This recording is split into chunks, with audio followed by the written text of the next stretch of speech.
Good evening, everyone. Yang Yan Zhao back again. Today, special guest, artist, author extraordinaire, Good Joe Catapano.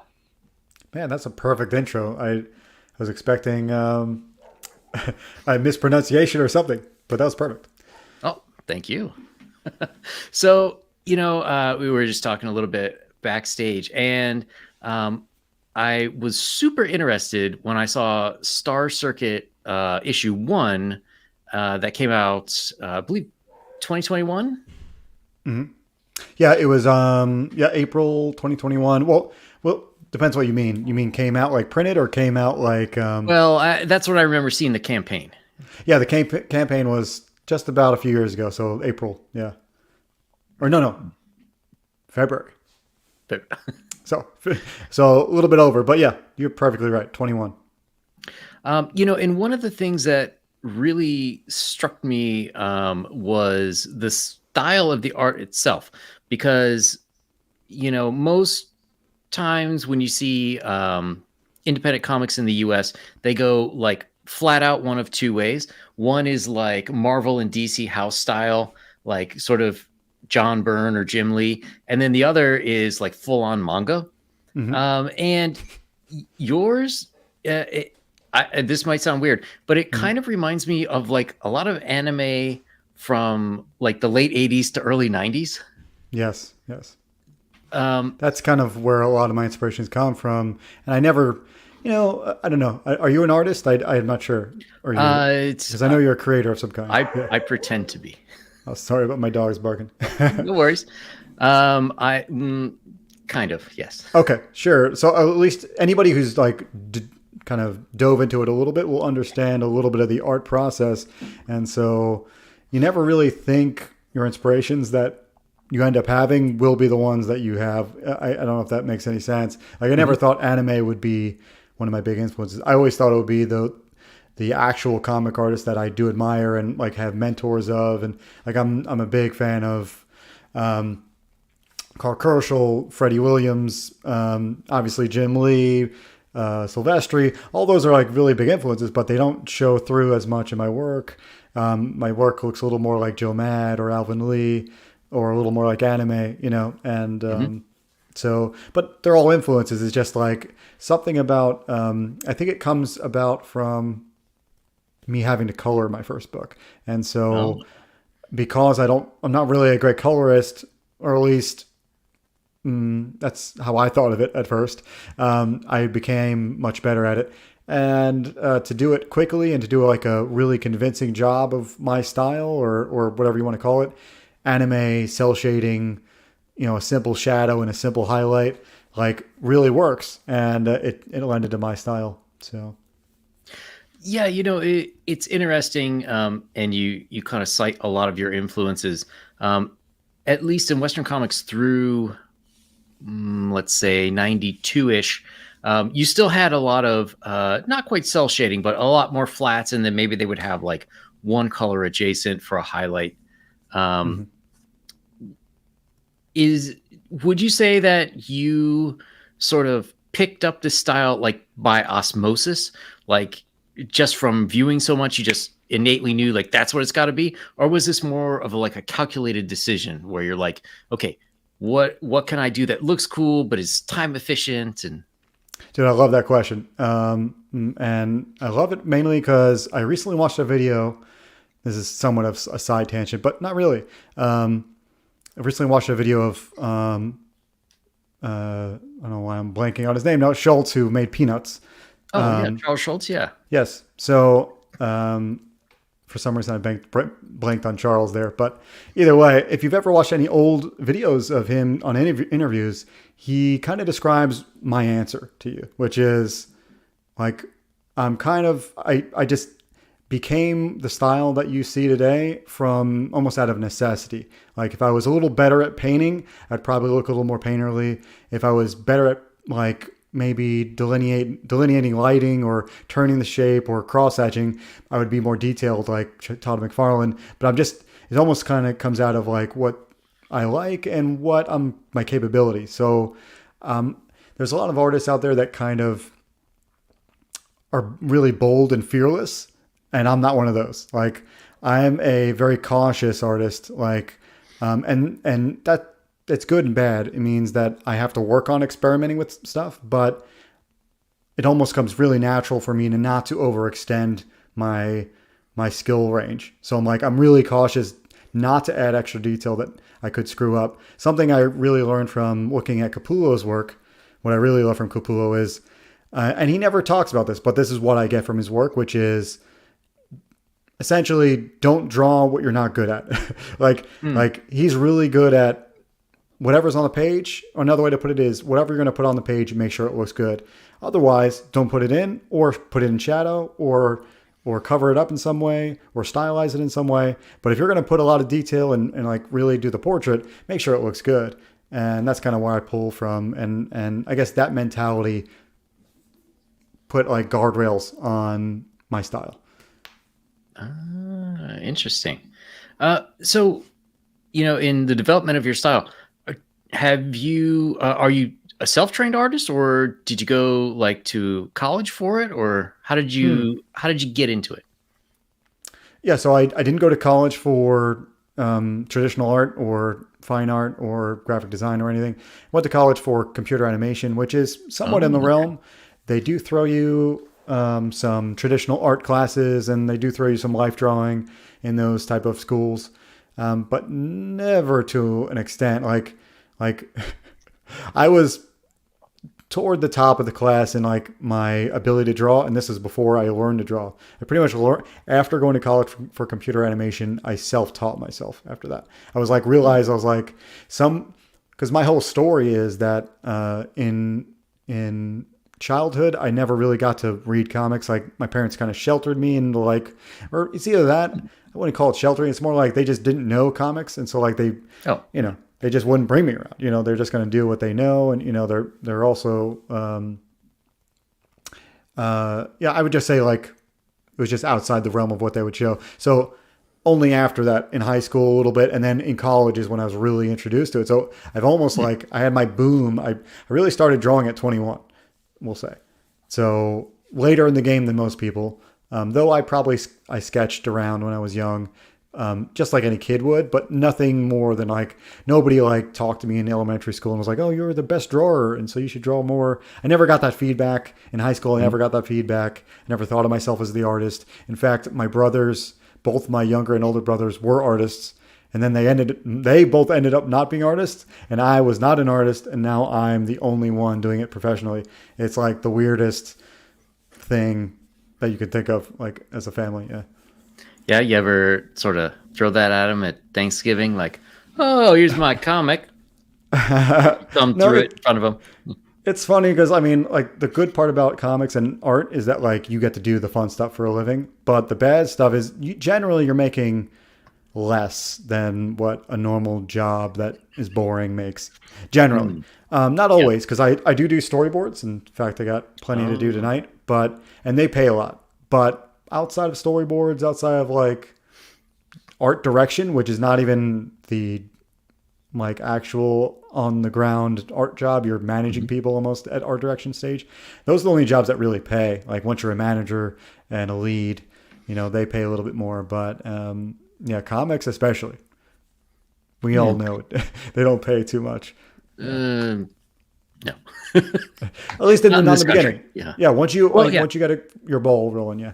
Yeah. I mean, once you're Jim Lee and you could set up your booth at Artist Alley, then Well, that I it's think not you too bad. even a little bit, a few rungs below that. I think you can make some really good, some of the like intermediate type of names.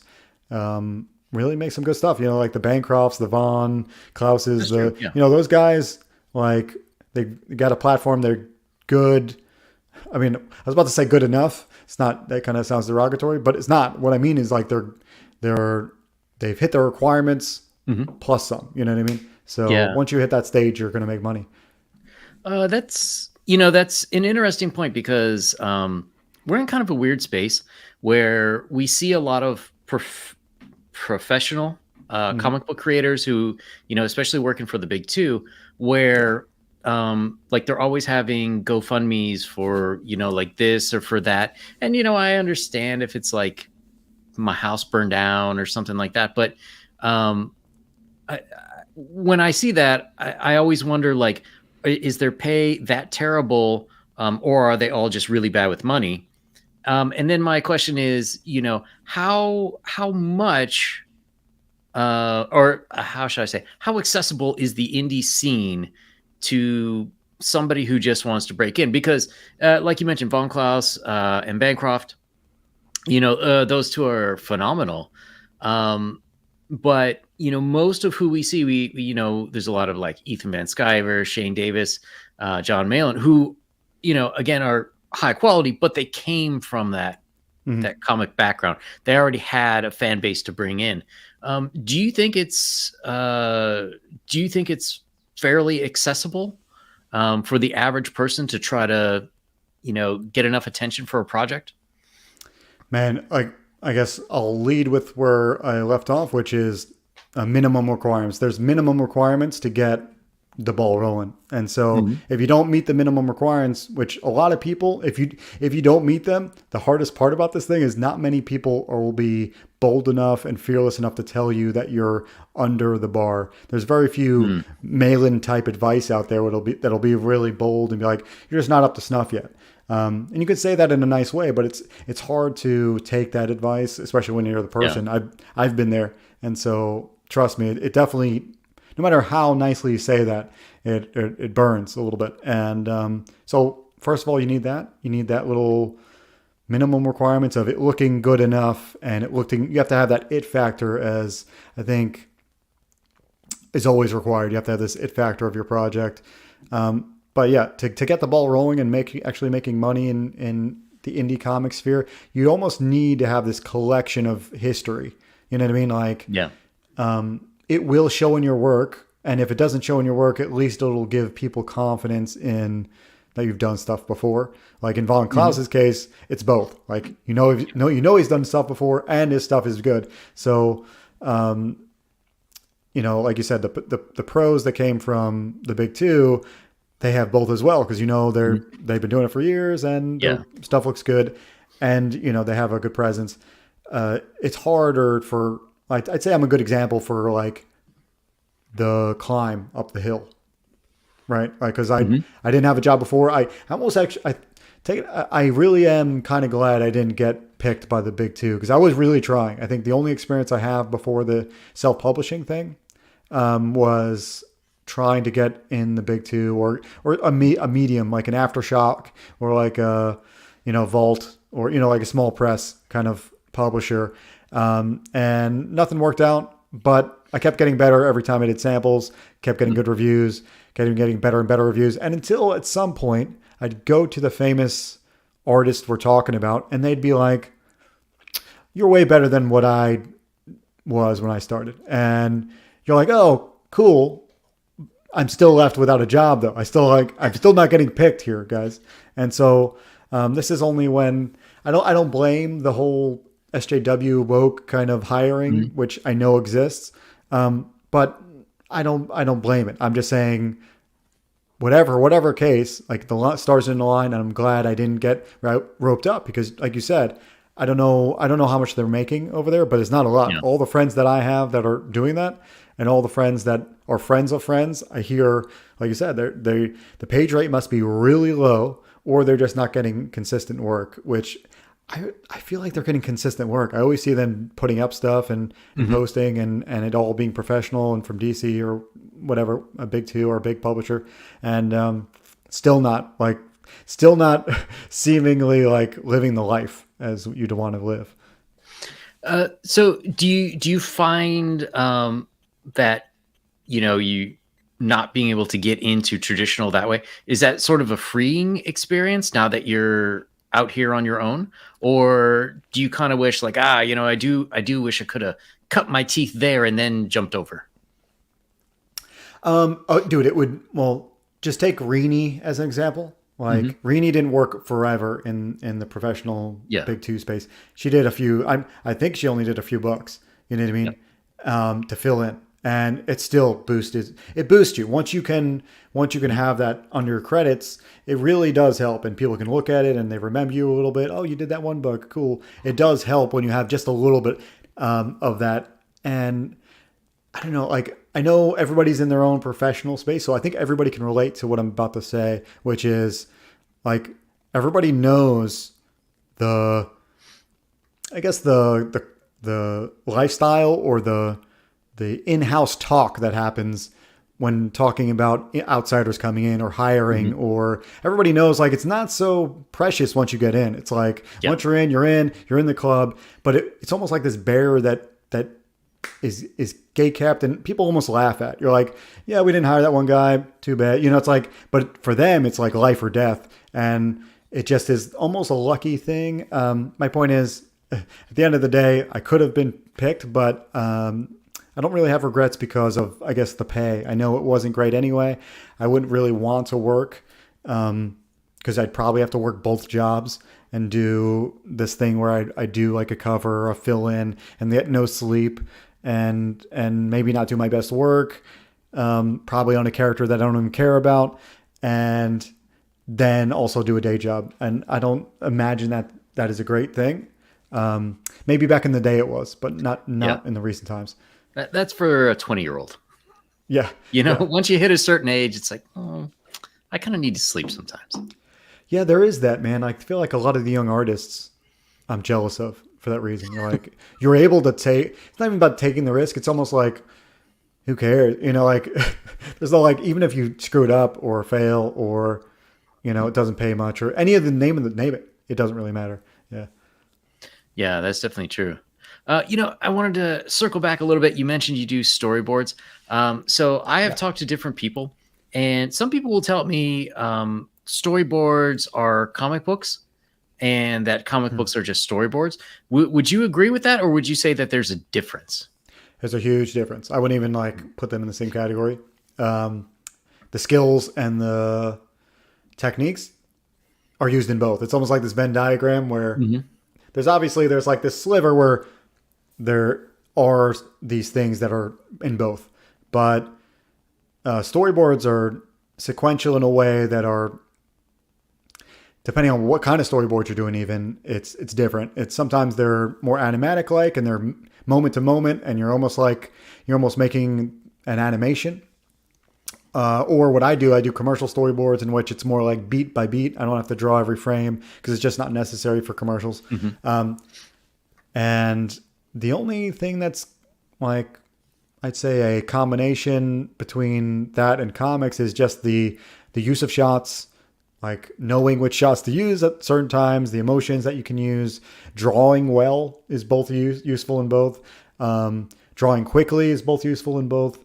Telling a story and knowing that goes into like when I say make a shot, I really mean like all of the above, which is Hmm.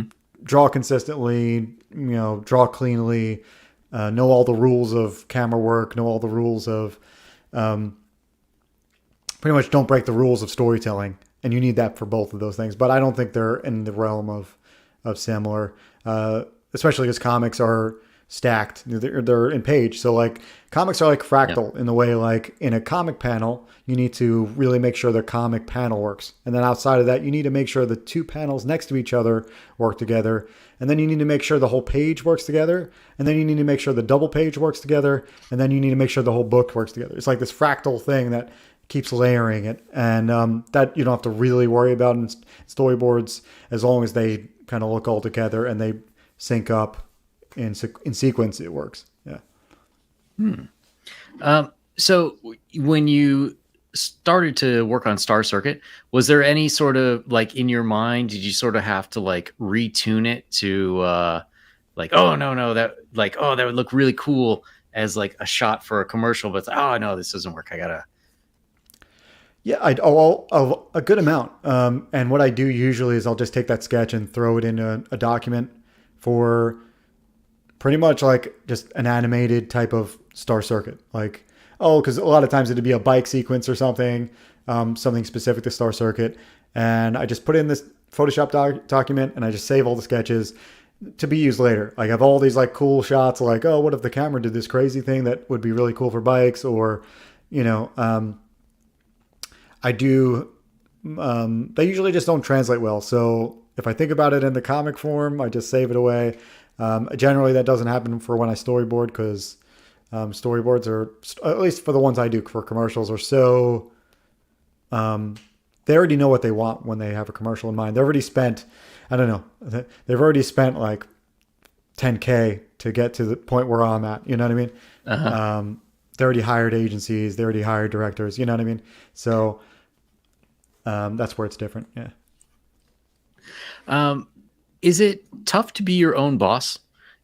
Normally you're working for somebody else on somebody else's project. Is it at all difficult to sort of um, sort out the logistics of things as opposed to like just drawing, like just going at it?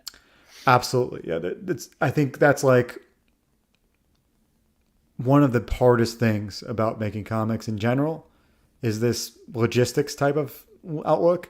I think if you're an illustrator, if you're a comic or a cover artist, even for comics, or if you're doing just other things that don't require this constant crazy pace of comics, you don't have to really worry about logistics. Like someone always said, like you always hear, like if you want to learn to draw well quickly, try to make a comic book because it's the hardest thing you can do. Like I always try to like, you know, maybe one day, I'll write a memoir and it'll be all about the struggles of this thing. And but anyway, the point is that's well known, I think, and that's the advice I would give someone else because it's that hard.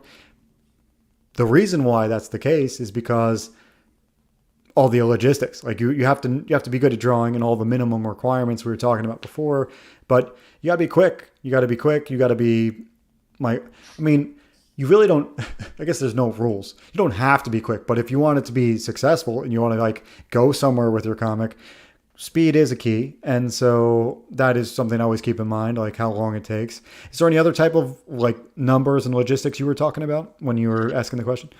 No, kind of that, but like I'm just thinking of like the overall planning and management. So some years ago, I taught design courses for about 10 years, and this was always like for me the worst thing to see in students is like you'd see them ready to graduate, and some of them were absolutely fantastic that you could pit against the highest quality designers that were around at the time, Hmm. but they had no sense of like how to, like I knew if I threw them to a client, they would have no idea how to bill. They would have no idea how to figure out like, okay, well, this should take me X number of hours.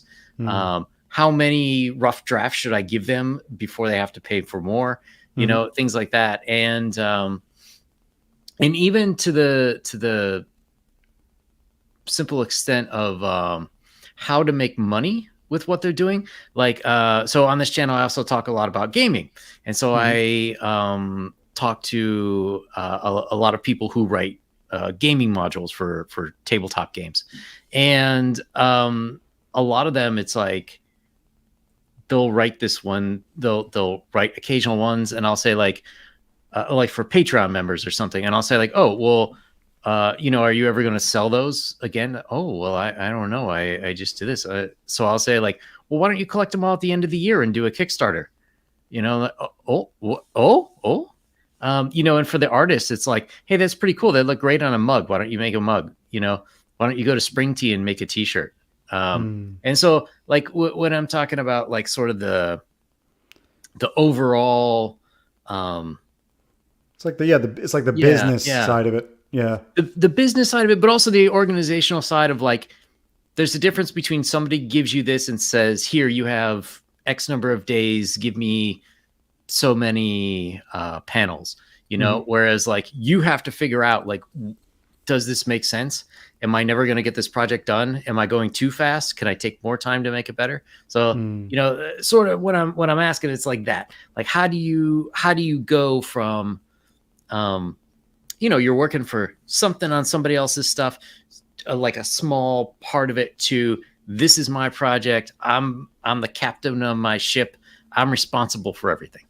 Dude, that is it like I knew where you're going a little bit, but then I was like, I think I got sidetracked with like the creative process Hmm. logistics. But you're right. There is the outside management of just the whole project in general, having that sense of like, oh, am I on track with like my goals, you know? And so I feel like that's, I mean, if you've taken any, if you've held any type of job where it's not just like making hamburgers, you start Hmm. getting the sense of these type of inclinations of how other people manage things. If you work at a real job, there'll be managers, and Yeah. if you don't do certain things, anyway. So a lot of people have this experience that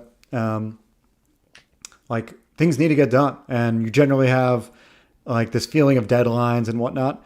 And so whenever you do your own project, you have this void, this empty Hmm. space of no one telling you what to do. And so that's kind of what you're leaning into here, which is no one's there to tell you what to do, where to bring it, Kickstarter, Indiegogo. Do I just do a Patreon? Do I? And so at some point, business, I think this side of it is just trying and then probably failing and then trying something different.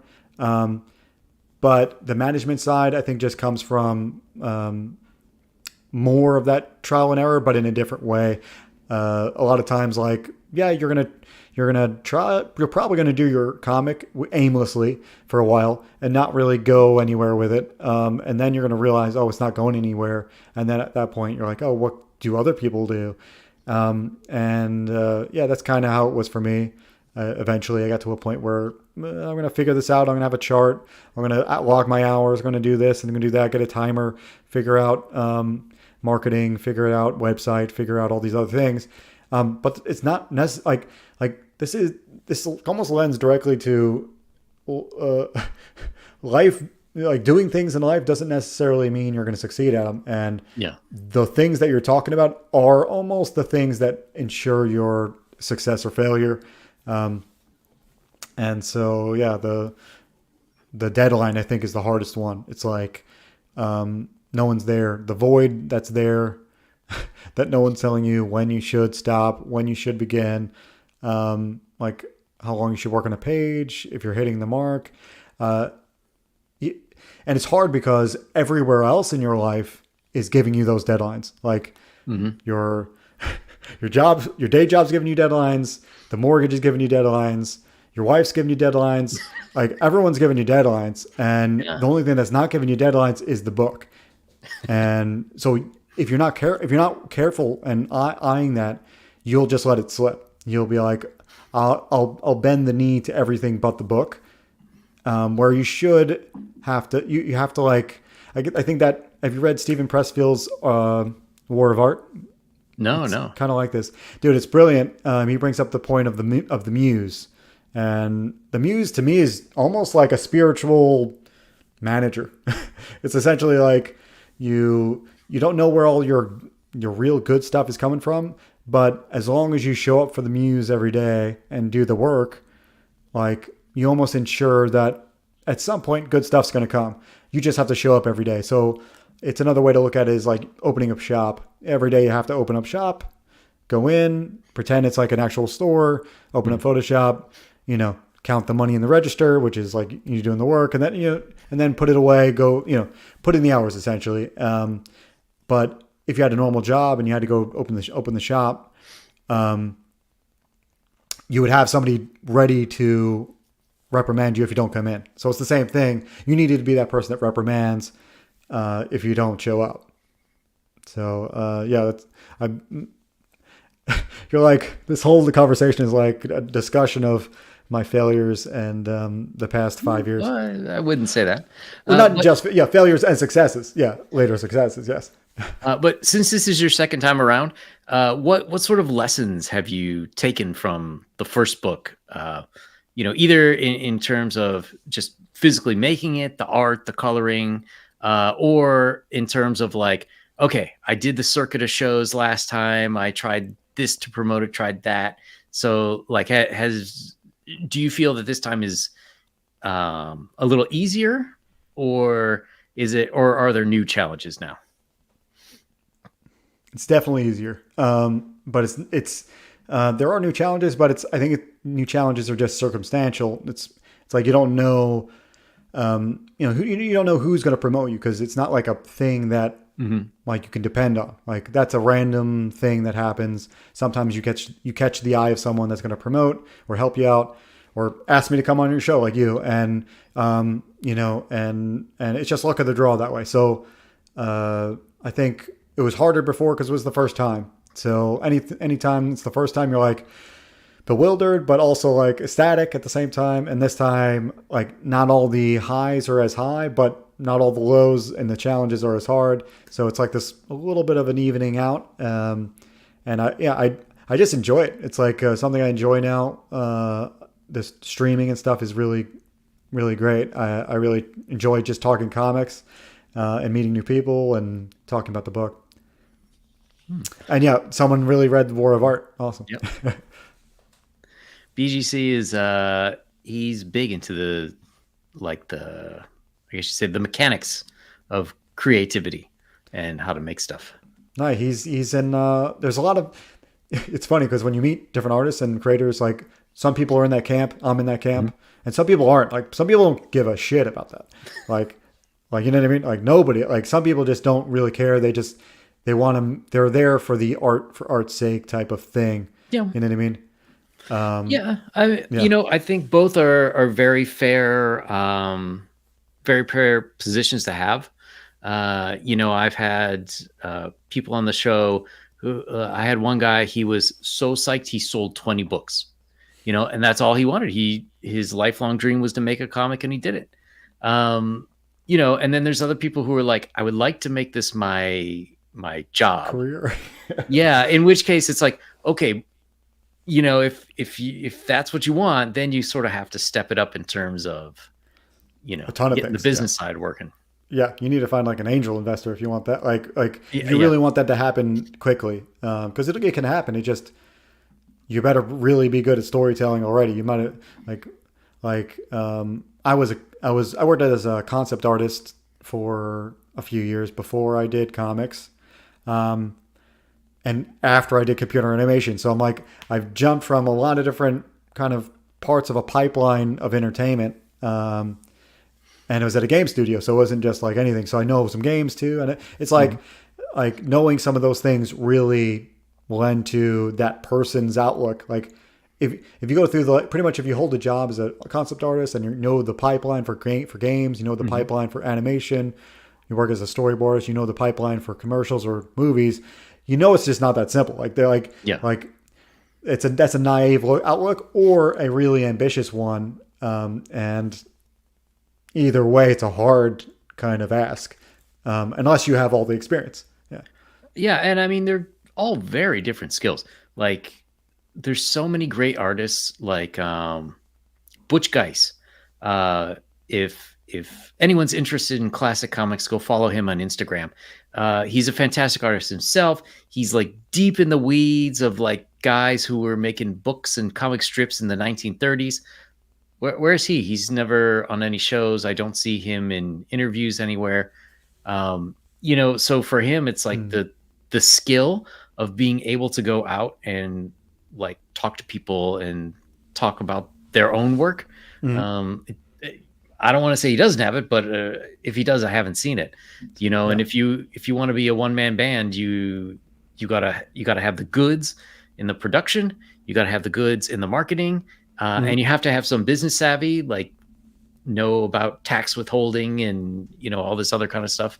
And Yeah. that's a lot. That's a lot to ask of one person. It's true. I think not everybody's cut out for that, and not everybody Hmm. is needing to like look at it that way. Like I wish I had enough money and bankroll and whatever else I could just draw comics in the woods and show the squirrels, you know what I mean, and Hmm. just like do it for fun, because that's kind of cool. And at some point, after you do it for 15 years, you like talk to somebody about it, and now you have like 30 issues of a storyline, and that's also cool. You could do it that way, and then like not have to promote forever. You just now suddenly have 30 books of hopefully good stuff, in which a publisher would be like, if it's good, snag that and buy it off of Yeah. you or publish it. But that's a thing. Yeah, your hermit artists are kind of at a setback if they really want to like get into the sphere and the zeitgeist of making comics Mhm. and the art sphere of it. Um, it's a weird thing. Yeah, definitely. But to get into the Yes. topic du jour, Star Circuit 2. Oh yeah. Tell us a little bit about the book. All right. So Star Circuit was an idea I had many moons ago, uh, uh, years and moons ago. But it's a story about characters that really are disconnected, even though it's the future, and technically everyone's more connected in the future because of technology. But the book is really about forming connections, about finding meaning.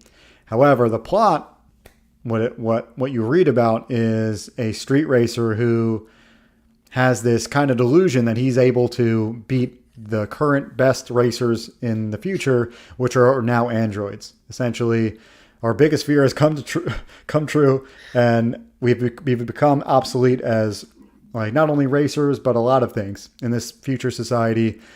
All the labor is done by androids, which is good, but also a lot of the things that we derive meaning from are out, like all the obstacles that give us meaning are also done by androids. And so that's kind of the premise. The street racer has this delusion, and in the future this is kind of weird. It's like looked at as suicide, or like this, like I said, a delusion. There's no reason for you to, if everything's provided for you, like why do this in the first place? It makes no sense. So that's where we find our main character Atlas. In this comic, he, in the first book, because we're on the chapter 2 here, but in the first book he kind of has this, the catalyst to the story is this glitch that happens to him in his arc circuit, which is everyone's connected in this like Neuralink thing that everyone has implanted. If you're not aware of Neuralink, Mhm. it's kind of like that Elon's idea to put a chip in your brain.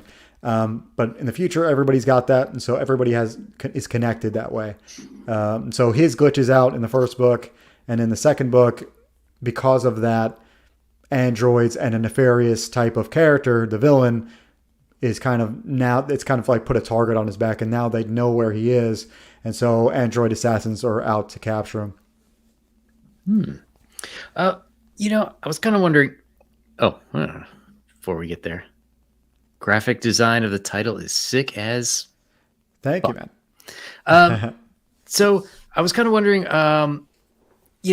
A lot of people, when let's say there was a bit of a resurgence in the indies self-publishing market around 2018ish, and a lot of people immediately gravitated towards monsters, and they Hmm. gravitated towards superheroes, making their own versions of Marvel and DC universes. We didn't Hmm. really see a whole lot of future sci-fi stuff. What is it about the genre that really excites you? Everything. I don't even know. I only realized in retrospect that it's what I really liked, because I do like superheroes, but the superheroes I like are sci-fi.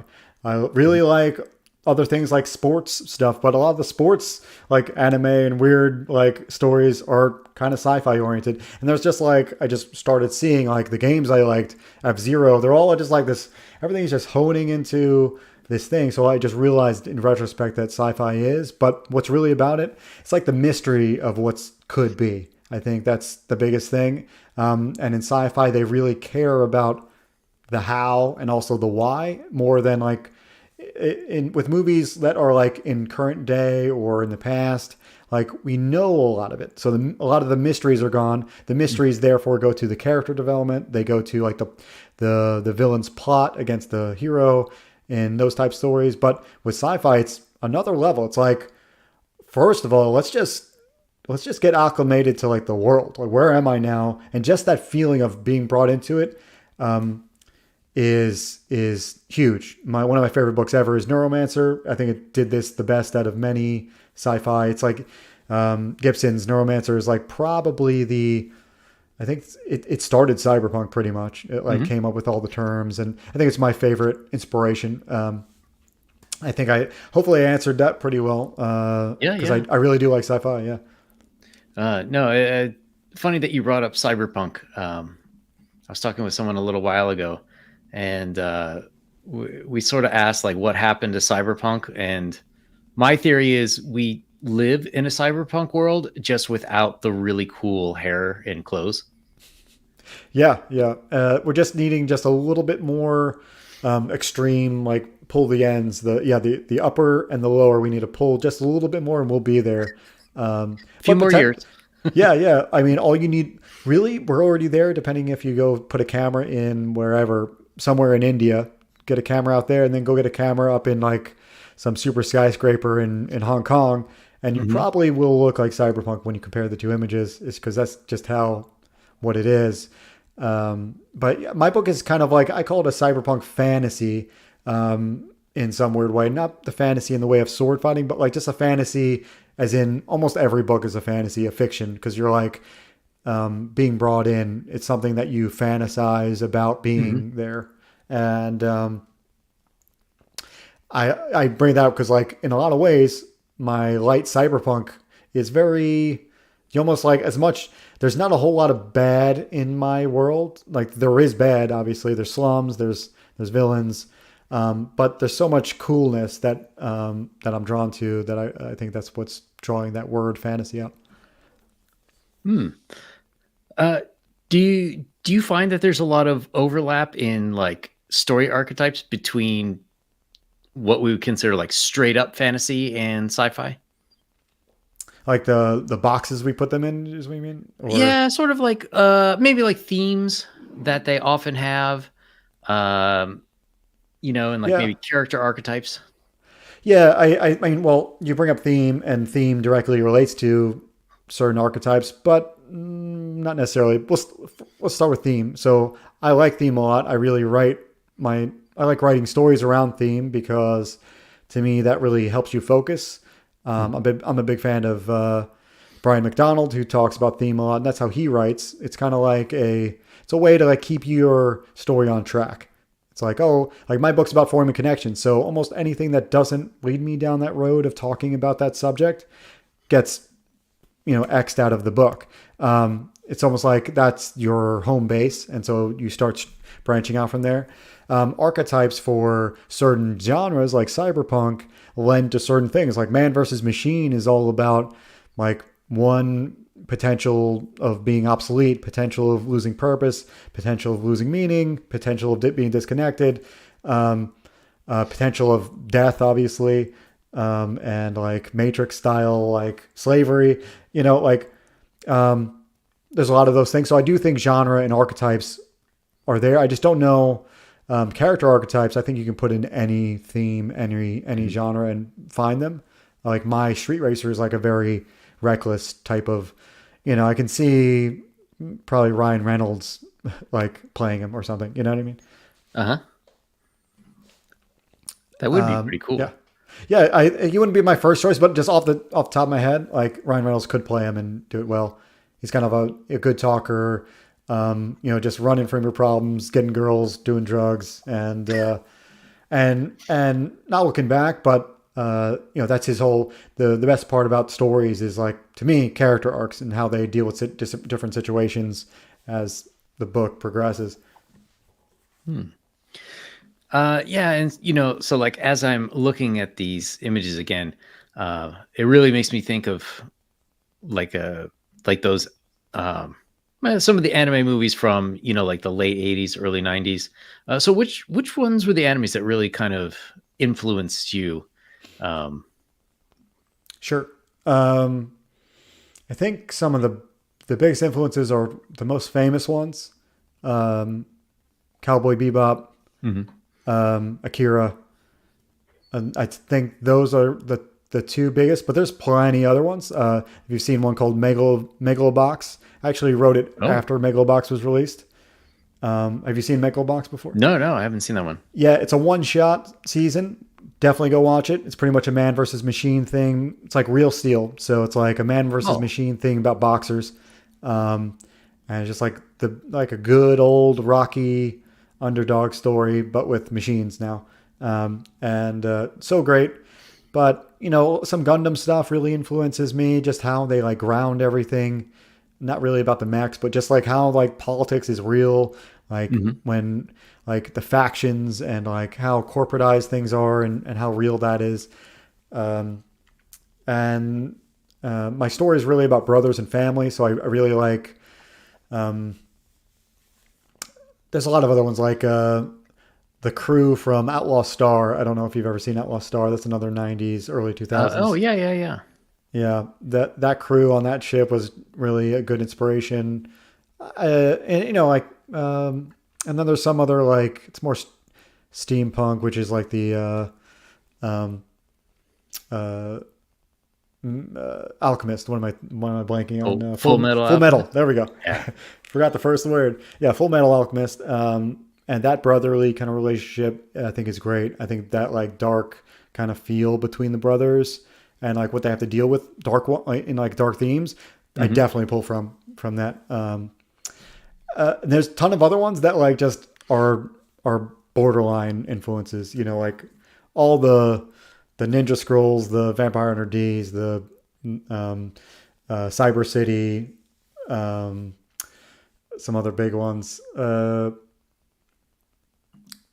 I'm gonna say like probably Gotcha Man, but um, Oh wow. some other things too. Yeah. So but there's plenty out there that like I've seen some of, and a lot of them I didn't get to see a ton of. Like I didn't get to like watch the whole season, but in my kid brain, I talk about this in my design book with F Zero. But with my kid brain, I didn't own F Zero, and I didn't get to see all these animes all the time because I didn't have the DVDs or anything. Hmm. But after you see it once, it's almost enough. Like your brain starts, at least my brain, when I'm alone and like you know doing my own thing, like I would just think about like the coolness of them, and in your brain, it almost is cooler than it's almost better than the game or the movie or the anime.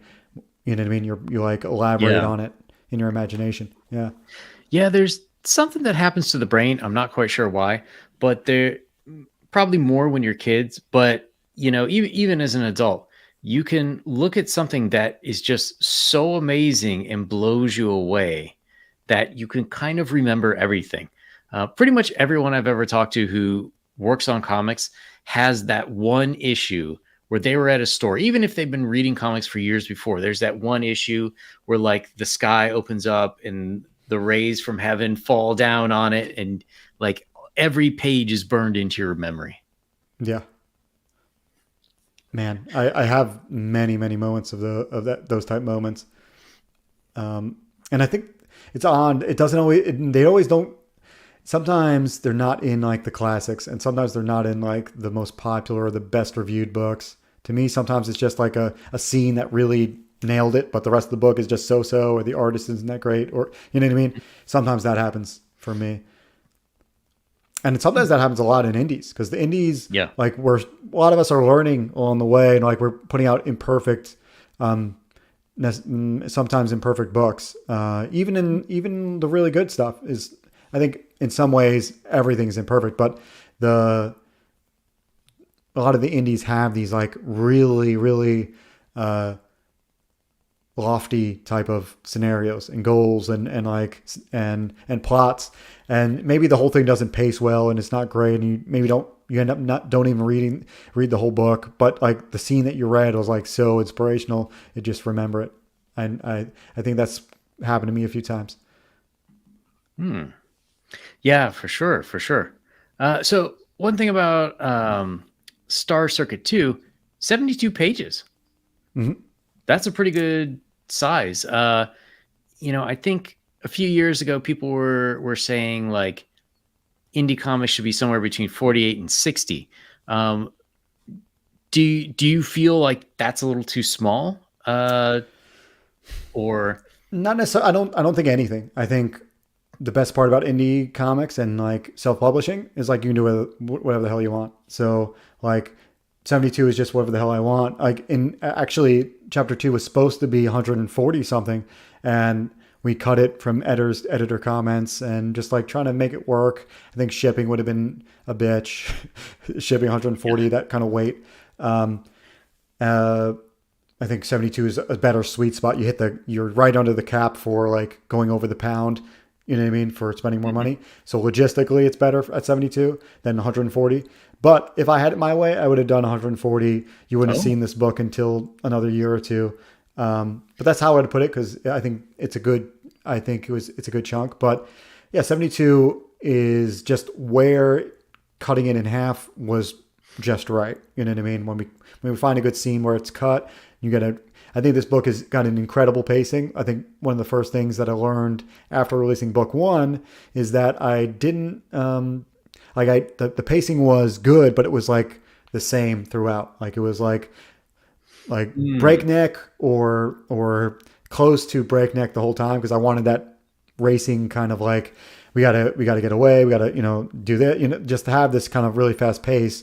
And then the second one, it's so much better, so much more um, satisfying. Like you're one moment you're going fast, one moment you're chill, one moment you're like really slow, the next moment you're going very fast, and then build to this really crazy climax where you just fall off a cliff and not sure where you're going to end up by the end of the book, which is I think it's where I'm most proud of about the book.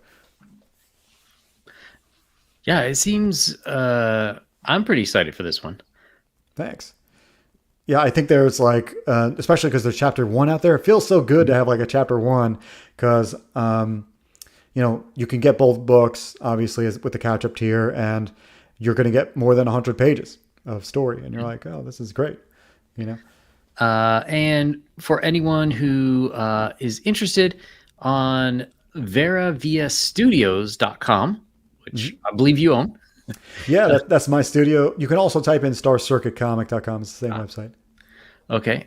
There is a preview for chapter one. So if you're maybe on the fence and you're not sure, go check out at least the preview of chapter one. See if it seems like your kind of thing. Yeah, I love those previews. I love when people are able to do that. Um, do you think in the future you might go for more digital sales? So I noticed in the campaign Hmm. itself, you do have PDFs, Hmm. which I know a lot of the European and Australian readers will be thankful for. Yeah. But do you think going forward that comics are going to be primarily digital? If I go digital, it won't be it'll be like me uploading on a regular basis with pages. Like I'll probably do a subscription to my website, and I'll put up a page every 2 weeks or something, or every week. You know what I mean? Yep. And instead of just buying the book digitally, I for some reason the subscription feels better because you're kind of a part of. It's almost like a Patreon, and you're just like helping me create it. You care about the story, and you want to see it page by page. Whereas just selling it digitally just doesn't feel right. I feel like if you want to, if you oh thank you, if you want to get the book, I'd rather you get the print. And hopefully, after a few chapters down the line, chapter three or chapter four, I'm just going to throw up the whole first chapter because it ends on a very big cliffhanger. And I think it's just a perfect little pitch. There you go. Take it. It's for free. Now, you know, buy the rest. It sucks because shipping is harsh, but Yep. I'm like maybe an old school guy in that way. Like everything is just better in print to me, you know? Sure. You know, yeah, I sometimes I just wonder about where the future of the medium is going. Mm. And to me it seems interesting because like if you do that where somebody gets a subscription and every week or two they get a new page, um, it seems like it changes the relationship, Mm. because before comic companies would put out a book and then a few months later we might see reactions to it in print. But now you can get that reaction immediately. And Mm. I mean, even if you find that people aren't really reacting the way you were hoping to a page, oh, maybe you go in and you change something, or like, okay, maybe I'll move this page and I'll put another one before it, or something like that. Um, It's almost like a beta test. Yeah. yeah, yeah. I don't look at it that way. I'd probably do it with the intention that I wouldn't change much outside of like if someone's like, oh, I can't even read it, you know. Hmm. Um, but that's just all me speculating. It's kind of like I'm looking. Everybody is trying to do their best to get their story out there and to the most eyes possible. And I think that's just one of the things I've talked about. And it might even change next month, my idea about the subscription. But to me, that seems cool. I think it's better than just going to Webtoons because I think Webtoons isn't great. I think they don't treat the Yeah. creators great over there. But yeah, it's something that I'm thinking about. Yeah. Hmm. And another thing is you'd mentioned before that for the first issue, you did the colors, Hmm. right? Yep. So in this issue, you have Marcos Martins. What is it that made you say, I got to get somebody else to do the colors for this one? I mean, honestly, it's just time. It's like I knew it would take way longer to do it. Even if you, there's just no way around it. I feel like comics take so long to make, and I'm such Yeah. a nitpicky asshole that like I just take forever for that reason. Like things that don't even matter, I can nitpick on, and so if Mhm. it's me, I'll just keep delineating until it's like absolutely perfect. Um, for that reason, I think outsourcing the colors, and not even that my colors are that great, but like for me, I have to try to make it as best as possible. And Marcos is a great replacement. Took a long time to like sync up, I think, Mhm. because it's not necessarily his natural style to color it this way. Because I tested a lot of people. I don't know if I haven't talked about it too much, but I sent out art tests. Was looking for a colorist, and I would send out an art test to try to replicate what I did in book one. I give you a panel of book one, see if you recolor it, and see how close you can get to what I did in book one. And so I judged that, and I paid everybody, and I finally found a couple, and Marcos did a good job too. Yeah, I'm really liking the color in this. So I used to do a lot more book reviews on this channel, and the thing I would complain about the most is coloring, which I think Hmm. is often awful in the indies.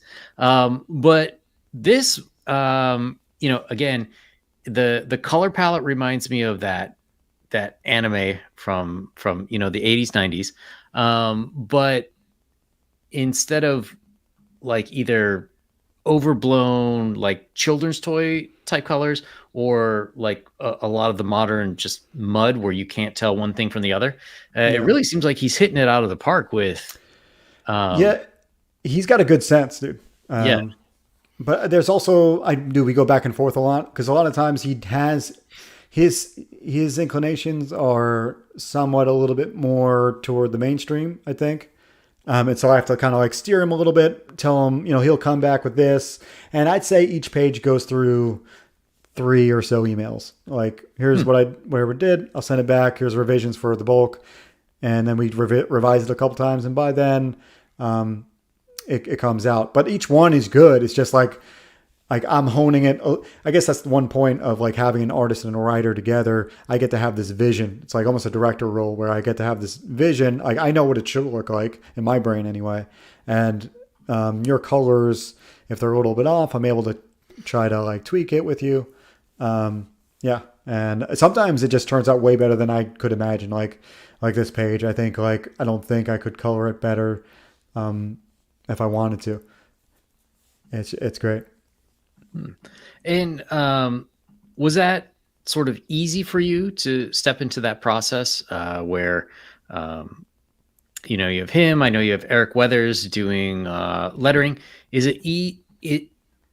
Is there sort of a reluctance to tell people how you want it and ask for changes, or is it like, nope, hey, got to do this and that? Yeah. Yeah, it's definitely my temperament to kind of people please and like not be such a jerk. However, like with stuff like Star Circuit and how much time I've invested and like sacrificed for this thing, that like it switches my gears. Like I'm able to kind of switch gears and kind of tell people the blunt truth, but in like a professional way. I think if you talk to Marcos in Mhm. our first emails, he would have been a little bit more agitated because he wasn't ready for how much I would tweak his stuff. Uh-huh. But I try to be nice about it, and I like what it takes, guys. Is like if you're having this issue, if you're listening, and you have like a collaboration, all it takes is like acknowledging the middle ground Mhm. between you two. It's like here, Marcos, I really enjoy your work. there's a ton of things you do on your pages that I don't think I could do. You do them way better than I could. But this is what I needed to go to from here to here. I also given him incentive like for bonus if we hit certain numbers. And so like those things help. Like, they want to be a part of the project. Anybody who gives you no royalties or like no incentive, I think is a little bit like, especially someone that like an artist writer type of relationship, Yeah. or even a colorist. I think that's a misstep. Like, cause they're as much a part of the project as like someone quote unquote the original creator. So yeah, a few, yeah, those are my words for like collaborations and how hard it can be to give feedback. Yeah. Yeah, yeah, definitely. Um, no, I think you're right. In working with artists, like there is a little bit of ego fluffing that you need to do before you before you start asking for things. Yeah. I just like calling it the middle ground. It's just like Yeah. admitting like they're not in your brain. So you Right. should admit the truth. Like don't flatter them like that. You don't believe, like, if you don't like all their stuff, don't say that you like all their stuff. Just, Right. but the things you do really like, you talk about, and that way they know that that you're not God, and you're just, like your minion, and you're like trying to, forge them into like whatever you want them to be. It's not really my goal. I Yeah. like every time he gives me a page, I'm hoping that there are no revisions. You know what I mean? Like, Yeah. and we just magically sync up. And I do think you're right. And even for another reason, which is when you're working with someone and you tell them what you really like about what they did, then they can anticipate in the future, like, oh, he liked it when I did such and such a thing, so I should do something similar Mm, in the future. yeah, Assuming it's appropriate. But then they do sort of get in your head, and they can anticipate, what's going to be one reversion versus five. yeah, totally agree. Very quickly, I'd mention that my emails to Marcos are really long for that reason. Not because like one of the reasons why I gave these disclaimers is for that reason, because like I don't want you to think I'm being long winded because I'm like some control freak. It's more like I just want you to know exactly what my thought process. That way, Mhm. next time you see it, you can just be like, oh, he wants this. He didn't just tell me to change this green to a purple. He told me that I need this to be cooler colored for this reason, and this is the reason why I think that reason. You know what I mean? Yeah, yeah. Yeah.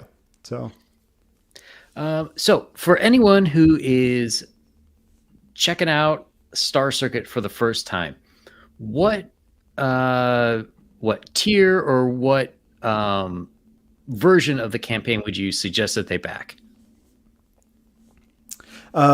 first time you have to go with the in the beginning. It's the featured tier. So from the beginning, it's the chapter 1, and you get chapter 2. I'd say if you really like my art, though, I would go fully synced because it'll get you everything on the campaign, which would mean that you get Rob Willis's cover as well, and a sketch card. So you'll get an original piece of art, both covers, and you get the full story. So I think it's a good way to go if you have the money, because it is a good way to get original art for cheap. And yeah, that's what I would go. One of the two if you're new to Star Circuit. Yeah. And for anyone who is really a big fan of the art, they can buy original pages. So if you're a Yep. collector, definitely something to check out. Yeah, and Rob's cover is still available. Mine got picked up last week, but it's good stuff. Nice.